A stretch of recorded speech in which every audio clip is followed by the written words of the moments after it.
അമ്പലപ്പുഴയിൽ തീപിടിച്ചോടുകയാണ് CPMകാർ. Party വിട്ട് അമ്പലപ്പുഴയിൽ UDF സ്വതന്ത്രനായി മത്സരിച്ച G സുധാകരൻ ഉയർത്തിയ പൊളിറ്റിക്കൽ ക്രിമിനലുകൾ ആക്ഷേപം ജില്ലയിൽ CPMന് തെരഞ്ഞെടുപ്പിൽ വൻ തിരിച്ചടിയായതായിട്ടാണ് വിലയിരുത്തലുകൾ. ഇടതുപക്ഷം കാലങ്ങളായി കുത്തകയാക്കിയിരുന്ന പല മണ്ഡലങ്ങളും ഇത്തവണ കൈവിടുമെന്നാണ് CPMന്റെ തന്നെ പ്രാഥമിക വിലയിരുത്തൽ. G സുധാകരൻ പാർട്ടി വിട്ടത് CPMന്റെ പരമ്പരാഗത വോട്ടുകളിൽ വിള്ളൽ വീഴ്ത്തിയില്ലെങ്കിലും നിഷ്പക്ഷ വോട്ടുകൾ നഷ്ടപ്പെടുത്താൻ ഇടയാക്കി എന്നാണ് പാർട്ടിയുടെ കണക്കുകൂട്ടൽ. G സുധാകരന്റെ കാര്യം കുറച്ചുകൂടി മയപ്പെടുത്തി കൈകാര്യം ചെയ്യണമായിരുന്നു. പിണറായി എല്ലാം കൊണ്ട് തുലച്ചുവെന്നാണ് പാർട്ടിക്കുള്ളിൽ പോലും അടക്കം പറച്ചിലുകൾ. അതായത് കപ്പിത്താൻ, ക്യാപ്റ്റൻ എന്നൊക്കെ സ്വയം പ്രഖ്യാപിച്ച് നടന്ന പിണറായിക്ക് CPMൽ നിന്ന് തന്നെ തെറിവിളി കേട്ടുകൊണ്ടിരിക്കുകയാണ്. പിണറായി ഒറ്റ ഒരുത്തനാണ് ഈ പാർട്ടിയെ കുളം തോണ്ടിയതെന്ന് പല നേതാക്കളും ഇപ്പോൾ പച്ചയ്ക്ക് പറഞ്ഞു തുടങ്ങിയിട്ടുണ്ട്. അതായത് തുടർഭരണമില്ല എന്നുള്ള ഒരു ചർച്ച ഒരു വഴിക്ക് നടക്കുമ്പോഴാണ്, അത് തെളിയിക്കുന്ന ചില വസ്തുതകൾ ഉൾപ്പെടെ പുറത്തേക്ക് വരുമ്പോഴാണ് CPMന് അടിമുടി കുലുക്കം വന്നിരിക്കുന്നത്. പിണറായി ജനങ്ങളിൽ നിന്ന് ഒരുപാട് അകന്നുപോയി എന്നാണ് CPMൽ ഉള്ളവർ പോലും പറയുന്നത്. ഈ പാർട്ടിയെ പടുകുഴിയിലേക്ക് തള്ളിയിട്ടത് പിണറായി കുടുംബമാണെന്ന ആക്ഷേപവും CPMനുള്ളിൽ പുകയുന്നുണ്ട്. CPMൽ പൊളിറ്റിക്കൽ ക്രിമിനലുകളുടെ ആധിപത്യമാണെന്ന് കഴിഞ്ഞ 5 വർഷമായി G സുധാകരൻ തുടർച്ചയായി ആക്ഷേപം ഉന്നയിക്കുന്നുണ്ട്. ചില നേതാക്കളെ പരാമർശിച്ച് തന്നെയായിരുന്നു സുധാകരന്റെ ഈ വിമർശനം. ഇതിന് കാര്യക്ഷമമായി മറുപടി നൽകാൻ പാർട്ടി നേതൃത്വത്തിന് കഴിഞ്ഞില്ല. സുധാകരൻ ഇത്തരം ഒരു വിമർശനം ഉന്നയിക്കുമ്പോൾ പാർട്ടി അതിൽ അന്വേഷണം നടത്തണമായിരുന്നു.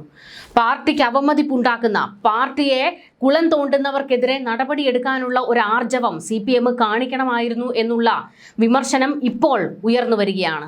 G സുധാകരൻ പറഞ്ഞതിൽ എന്താണ് തെറ്റ് എന്ന് ചോദിക്കുന്ന CPM നേതാക്കളും ഇപ്പോൾ പാർട്ടിക്കുള്ളിലുണ്ട്. അവരെല്ലാവരും ചോദ്യം ഉയർത്തുന്നത്, വിരൽ ചൂണ്ടുന്നത് പിണറായിക്ക് നേരെയാണ്. സുധാകരനെ നേരിടുന്നതിൽ ജില്ലയിലെ പാർട്ടി നേതൃത്വത്തിനും വീഴ്ച സംഭവിച്ചു. സുധാകരൻ കോൺഗ്രസുമായി 1.5 വർഷം മുൻപ് തന്നെ ഡീൽ ഉണ്ടാക്കിയെന്ന് ഇപ്പോൾ ആരോപിക്കുന്ന ജില്ലാ സെക്രട്ടറിയും സംസ്ഥാന സെക്രട്ടേറിയറ്റ് അംഗവും ഉൾപ്പെടെയുള്ളവർ ഇതിനെ പ്രതിരോധിക്കാൻ പരാജയപ്പെട്ടു. P കൃഷ്ണപിള്ള സ്മാരകം തകർത്തത് CPMകാർ തന്നെയാണെന്നും സജി ചെറിയാന്റെ നിലപാടുകൾ സംശയാസ്പദമാണെന്നുമുള്ള സുധാകരന്റെ ആരോപണങ്ങൾ നേരിടുന്നതിലും നേതൃത്വം പരാജയപ്പെട്ടു. സുധാകരനോളം പൊതുസമൂഹത്തിൽ പിന്തുണയുള്ള നേതാക്കൾ ജില്ലയിൽ ഇല്ലാത്തതിനാൽ ആക്ഷേപങ്ങളെ നേരിടുന്നതിലും പാർട്ടിക്ക് തിരിച്ചടിയുണ്ടായി. 60ലേറെ വർഷക്കാലത്തെ പ്രവർത്തന പാരമ്പര്യമുള്ള സുധാകരനെ വർഗവഞ്ചകൻ എന്നാക്ഷേപിച്ച് നേരിടാനാണ് CPM ശ്രമിച്ചത്. അത് അതിരുവിട്ടുപോയി. പാർട്ടി അണികളെ പിടിച്ചു നിർത്താൻ ഇത്തരം പ്രചാരണം കൊണ്ട് സാധിച്ചെങ്കിലും പാർട്ടി അനുഭാവികളെയും പൊതുസമൂഹത്തെയും ഇടതുപക്ഷത്തിനൊപ്പം നിലനിർത്താൻ കഴിഞ്ഞില്ല എന്നാണ് വിമർശനം. മുഖ്യമന്ത്രി പിണറായി വിജയന്റെ ചെറ്റ പരാമർശങ്ങളും മറ്റും വിപരീത ഫലമാണ് ഉണ്ടാക്കിയത് എന്നുള്ള കടുത്ത വിമർശനം ഇപ്പോൾ ഉയരുന്നു.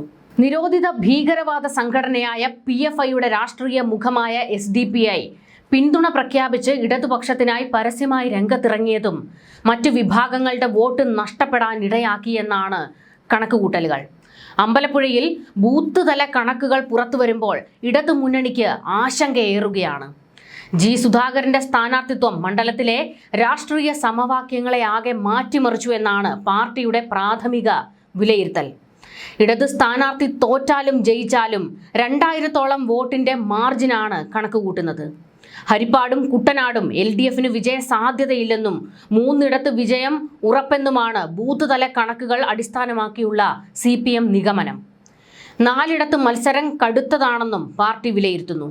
കായംകുളം, കുട്ടനാട്, ആലപ്പുഴ, അരൂർ എന്നിവിടങ്ങളിൽ കടുത്ത മത്സരം. 2021 നേട്ടം ഇപ്പോഴത്തെ സാഹചര്യത്തിൽ ആവർത്തിക്കാനാകില്ല എന്നാണ് CPMന്റെ വിലയിരുത്തൽ.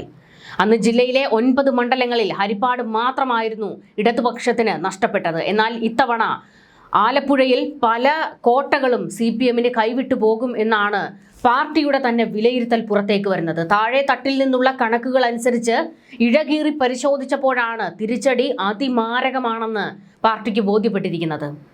എല്ലാത്തിൻ്റെയും കാരണക്കാരൻ പിണറായി വിജയനും ഗോവിന്ദൻ ഉൾപ്പെടെയുള്ള ഒരു കൂട്ടം നേതാക്കളാണെന്നും പച്ചയ്ക്ക് വിമർശനം ഉന്നയിക്കുകയാണ് CPMലെ മറ്റു മുതിർന്ന നേതാക്കൾ.